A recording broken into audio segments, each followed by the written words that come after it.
eu sinto que ela existe e, apesar de ser diversa, assim, eu sinto que ela é una. Ela é una, assim, mas que ela se expressa de maneiras muito diferentes, né? Em cada lugar, em cada pessoa, em cada cultura. Então eu nem consigo arriscar, assim, dizer, além da menina na árvore, como é que eu vejo isso, uma coisa fluida e potente.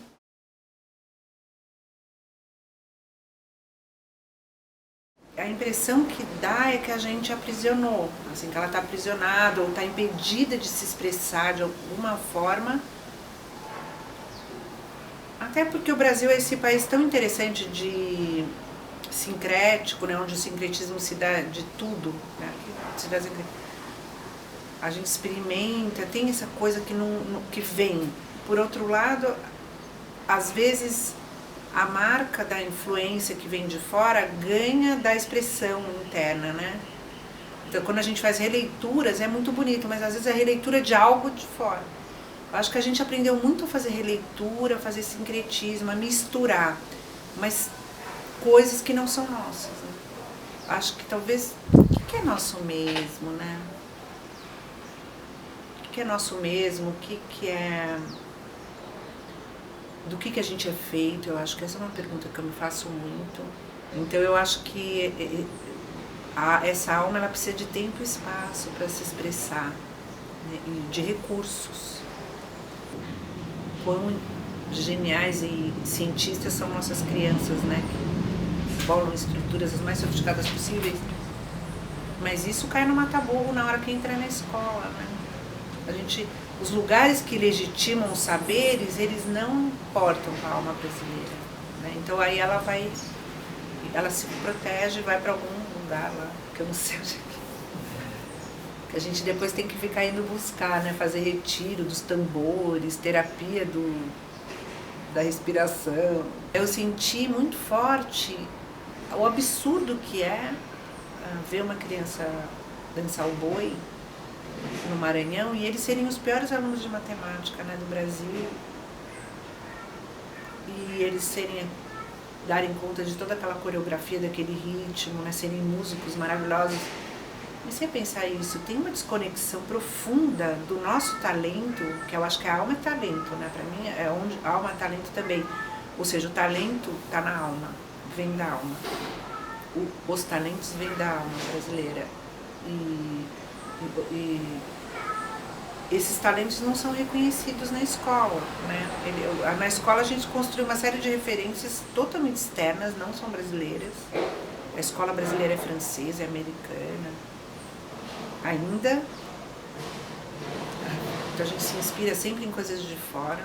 Escola da Ponte, escola não sei de onde, sabe? Ainda bem que hoje tem uma escola da Ponte para ser uma boa inspiração, mas mesmo assim eu acho que a gente tinha que superar essa coisa dos modelos, das referências e entender ali daquele lugar como é que eu planto isso, aquilo nascer do chão, né? E não vir como uma nave espacial. E aí, então, essa busca, a própria formação dos professores, as políticas públicas, todas estão moldadas, a gente está todo cimentado, todo massacrado com esse modelo, preso nesse modelo que não é nosso. Né? E a gente, é incrível, porque muitos não conseguem nem pensar uma coisa, tipo, nós naturalizamos, né, esse modelo, ele está naturalizado como se fosse natural e não construído historicamente. Então a gente está estudando como é que se dá essa construção para poder desmontar. E aí chegar numa coisa que talvez a gente pensa que não é nada, mas vai ser muita coisa, porque é outra coisa. E aí é o que eu falo do mata-burro, né? Toda escola tem um mata-burro. Onde cai, quando o aluno entra, tudo que ele tem enquanto ser. Só fica o aluno. Só permitem que o aluno entre, não a pessoa. Só permite que que o professor entre, não a pessoa, o professor. Então você tem que abrir mão e virar um outro personagem, onde tem todo um cenário de jogos e trocas e scripts que desconsideram esses talentos, essas aptidões, essas genialidades, ou a questão de você ser filho, como diz o Tião Rocha, Eu sou filho de uma rainha, era a rainha do maracatu. Então, o fato de você ser filho de uma rainha não tem importância nenhuma na escola, né? Porque o importante é o rei Dom Pedro, Charles, não sei de onde, a rainha Elizabeth, isso a gente valoriza. Tudo que mistura, e a alma brasileira ela nasce de misturas, né? Tudo que mistura assusta e perde o controle, e a escola então reprime a mistura, tanto que separa as pessoas por idade, né? Separa por matérias, por disciplinas, todo um esforço gigante de controlar essa alma que é indisciplinada, né?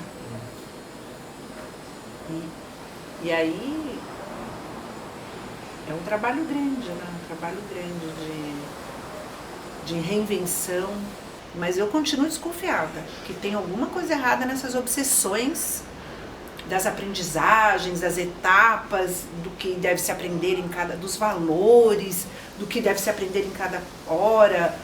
Não sei se é isso. Eu não sei. Eu digo, e eu desconfio que essas certezas estão atrapalhando encontrar uma brasileira de forma que ela ilumine a educação ou faça vibrar os neurônios das crianças e dos professores no sentido deles aprenderem, de estarem disponíveis e abertos e potentes para o aprendizado. Nós chegamos num nível da nossa cultura que a gente tem que chamar uma coisa de humanização, diversidade, que a gente não é mais. A gente não é mais humano e nem diverso. Tem que criar um programa para resgatar que a gente é humano e diverso. Alô. Então, o professor brasileiro tem que passar para a educação infantil de novo. Como que conta o sonho, como que conversa, como que eu danço, faço poesia, vê um filme. Está fazendo educação infantil para poder ser infantil, para poder recuperar sua infância perdida, sua sacrificada que foi. A gente já nasce meio do cantar, do se mexer. Então, talvez o processo de aprender essas coisas importantes pudesse vir através de outro jeito, né? A educação infantil brasileira está construindo isso, inspirada na Itália e em outros movimentos. Mas ela está chegando muito perto da alma brasileira. Claro que tem muitos educadores que descobriram modos de não interromper isso e de aprender a ler e escrever e somar a partir desse movimento. Mas ainda não é assim na maioria das escolas brasileiras. Ainda é uma metodologia cruel, exigente, difícil, desafiadora, não é lúdica. Isso é muito importante que se descubram como fazer o Fundamental 1, o Fundamental 2 e o ensino médio brincando. Por que não tem brinquedo para o Fundamental 1? E por que não tem recreio para o ensino médio para brincar? Não tem uma tirolesa, um balanço? A gente elimina o brincar na educação infantil na passagem. Agora é menos. Vai tirando. E vai dando data show para essa moçada. É isso que eu estava querendo dizer do fazer. A alma brasileira, ela é corpórea. Ela é corpórea, quando fala da ginga, do brasileiro. A alma brasileira é corpórea, expressiva. Não é etérea, né? Não é espiritual. Porque a gente pensa muito alma e espírito. O espírito é uma coisa muito diferente de alma. Muito diferente. Essa alma, ela é corpórea, ela é expressiva.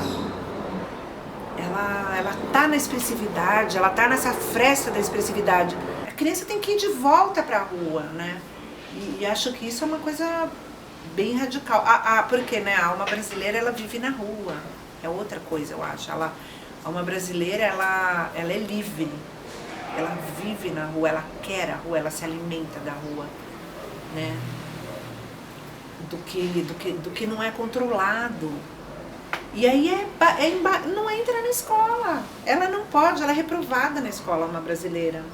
Porque ela é o descontrole em pessoa, ela é improviso, é a desobediência. E isso deixa a gente em pânico. O que vai ser? O que vai ser? Ela é safada, né? Vamos lembrar do Macunaíma. Ela apronta, rouba, transa, responde, xinga. Ninguém quer isso na escola, não. Ninguém quer isso. Aí a escola, então, ela passa cândida, né? Detergente, sei lá. Desinfeta a alma e ficou uma coisa que é um negócio esquisito, que a gente não acredita. E eu acho que não devia mais construir escola. A gente vai ocupar os espaços ociosos. a casa das pessoas, os hospitais que não acabaram, as coisas de trem, que não tem mais trem, as estações. Não devia mais construir escola, não precisa. E quando construir, devia construir por mutirão, por sistema local. Então, assim, as políticas públicas, eu acho que elas têm que ser locais, né? E as que não são locais, tem que permitir que as locais existam, porque elas querem passar o trator, né? E um pouco além também do que propõe a cidade educadora, que é muito bacana e tal, mas, gente, queira ou não queira, nasceu em Barcelona, né? Qual a cidade educadora de alma brasileira?